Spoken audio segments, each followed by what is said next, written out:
इसी समय पर ही, पुरुषोत्तम संगम युग पर ही बाप दादा हम बच्चों से श्रेष्ठ कर्म करवाने के लिए बंधे हुए हैं।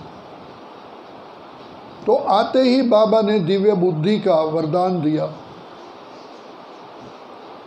और दिव्य बुद्धि के साथ बाबा ने कहा, बच्चे मैं तुम बच्चों को सबसे पहले श्रेष्ठ संकल्पों का, समय का, ज्ञान का, शक्तियों का, गुणों का, स्थूल धन और का मैं तुमको खजाना देता हूँ। इस खजाने को केवल इतना ध्यान रखो व्यर्थ ना जाए। अगर बाबा की याद में रहेंगे तो बाप दादा हमारे ऊपर हाथ और साथ होने के कारण इन बातों से हमारी रक्षा करते हैं। कदम कदम पर बाबा हम बच्चों से पुण्य का खाता जमा करते हैं कि क्योंकि 2 युगों से तुम आत्माओं ने पाप ही किया है, तो पाप का खाता भस्म करने के लिए बाबा पुण्य का खाता जमा करते।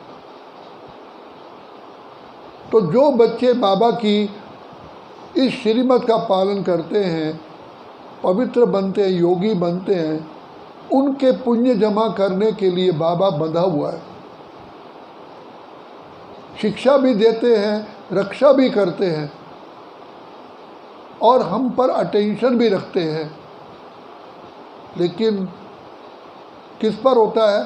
सच्ची दिल पर साहिब राजी। जिससे कहा बाबा मैं आत्मा जैसी भी हूँ, मैं अब आपकी हूँ, आपकी थी, आपकी रहूँगी। बाबा अब आप जानो, मुझे कुछ पता नहीं है। कवि कालिदास का बताया जाता है, हमारे भारत के इतिहास में है, जो बिल्कुल ही बुद्धिहीन था और वो बनारस में पंडितों के चरणों में गिर गया। कुछ भी करो,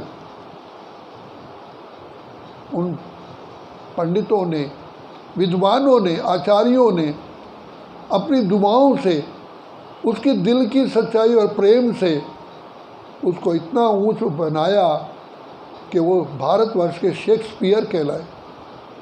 यहाँ बाबा तो हमें विश्व का महाराजा बनाने के लिए आया। आप सोचो कितनी बड़ी बात है। बार बार सोचो कि कौन आया है और मुझे बनाना क्या चाहता है, कितना ऊंच बनाना चाहता है। और ये चांस केवल अभी अभी अभी अभी अभी है, फिर कभी भी नहीं। बाबा की दुआएं हैं, बाबा की शिक्षाएं हैं, बाबा का प्यार है, बाबा का दुलार है। कर्म भी बाबा खुद हम बच्चों का हाथ पकड़ के करवाते हैं। जैसे नेपाल में बताया, बलि चढ़ाते हैं तो बच्चे का हाथ होता है और वो खुखरी का जोर बाप लगाता है। तो यहाँ सब काम तो बाबा खुद करते हैं, नाम बच्चों का करते हैं।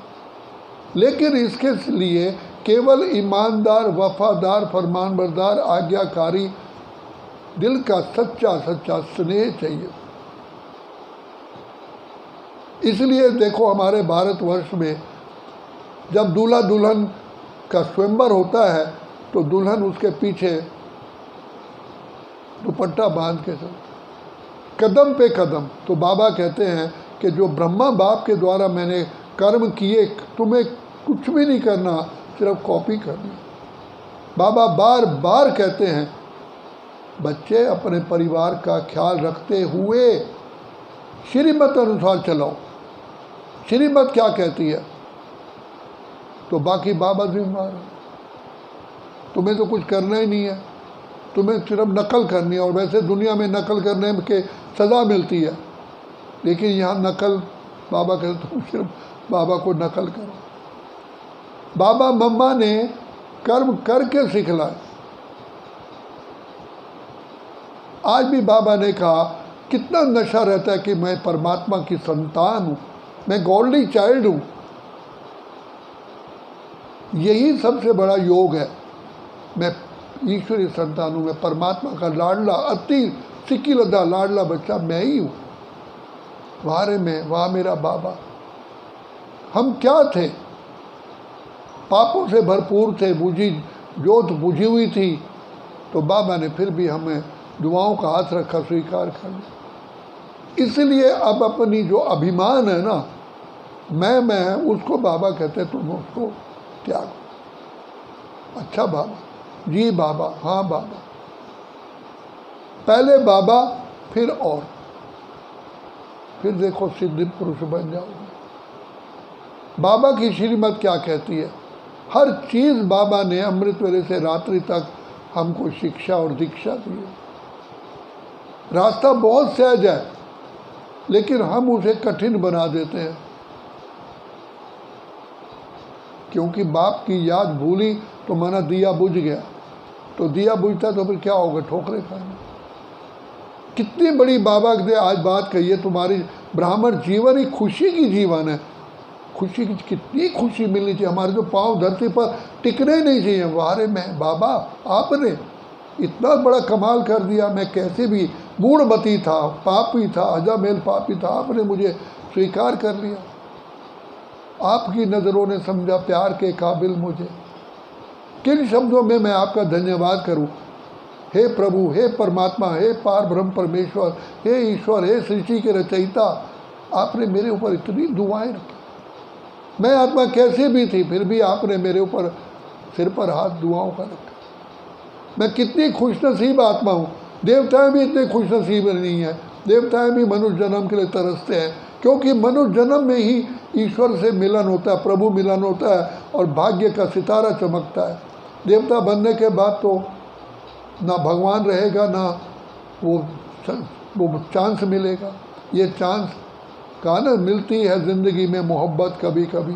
तो ये ईश्वरी जो मोहब्बत है, ईश्वरी प्यार, ईश्वरी दुआएं, ये इसी समय ही मिलता है। इसलिए बाबा कहते हैं ले लो दुआएं माँ बाप की, सर से उतरेगी घटनी पर। ये चांस फिर कभी नहीं मिलेगा।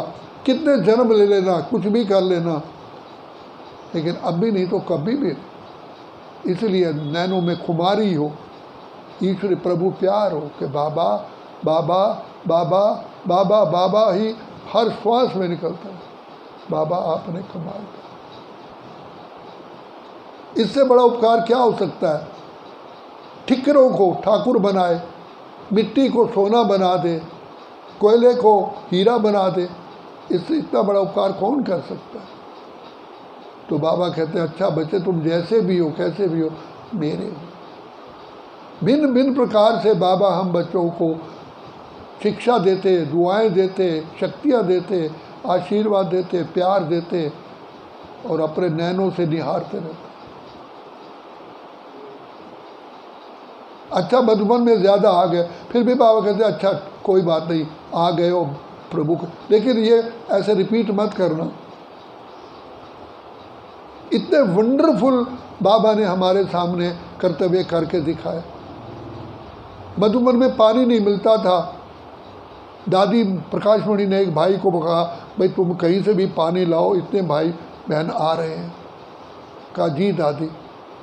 चल पड़ा अपना टैंकर लेकर के, दूर दूर दूर गया। पता चला एक खेत वाले ने कहा कि यहाँ पानी मैं तुमको दे सकता हूँ, ये तो वो जितने भी आत्माएं थीं, वो दिन में 4-4 बार जाता था, टैंकर भर के लाता था। पूरी सीज़न पूर्ण काम हो गया। उसने कहा अब तो थोड़ा रेस्ट कर लेता हूँ, 2-3 दिन के बाद जाऊँगा, फिर पानी लाऊँगा। 2-3 दिन के बाद का कुआं कहता है नो वाटर, ओम शांति ओम शांति ओम शांति। कुएं का पानी खत्म हो गया। जब तक बाबा के बच्चे थे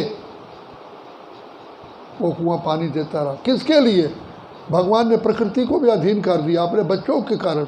सोचो प्रभु का प्यार कितना है, कितना प्यार है। क्या नक्की लेक का पानी पीते? नक्की लेक तो सूखी पड़ी थी।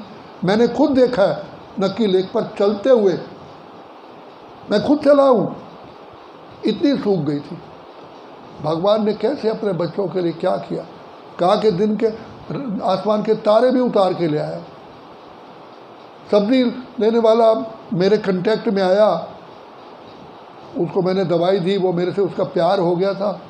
कहता है भाऊ जी हंस के कहते हैं मैं आपको क्या बताऊं, जब पार्टी आने वाली होती है तो मैं जाता हूं उससे पहले जरा देखूं मार्केट का क्या हाल है, अगर सस्ती होगी तो मैं ले आऊँ।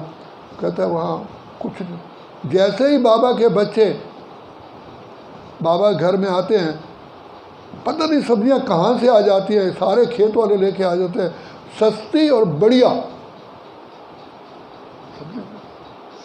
बार बार हंसता है बाबा, कमाल है आपकी, तेरे रंग निराले हैं, प्रभु के रंग देख लो। तो भगवान अपने बच्चों के लिए क्या नहीं करता, तो बच्चे भी फिर टाल मटोली में रहते हैं। इसलिए जानो अपने आप को, पहचानो अपने आप को। बाबा ने सबसे पहले आकर के यही पहचाने, तू आत्मा तो है, लेकिन कौन सी आत्मा है? तुम प्रभु के लाल हो। तेरी मंदिरों में पूजा हो रही है, दर्शनों के लिए मीलों मील लाइन लगी हुई है, और तू अपने आप को पहचानता नहीं। पहला दिन ही जब मैंने ये शब्द सुने थे, तो मैं आपको क्या बताऊं, मेरे तो धरती पर पैर ही नहीं थे, और आज तक पैर नहीं है। कि बाबा, वो कहते ना, भीमसेन ने वो हाथी फेंके आसमान पर, वो अभी तक भी आसमान से नीचे नहीं उतरे, वो ऊपर ही हैं। तो भीमसेन कौन है? तो बाबा कहते तुम ही मेरे बच्चे हो, तुम ही शक्तिशाली आत्माएं हो, विकारों का हनन करने वाले। तो बाबा कहते हैं बच्चे, अभी भी लास्ट का समय है, विजय का तिलक लगाओ।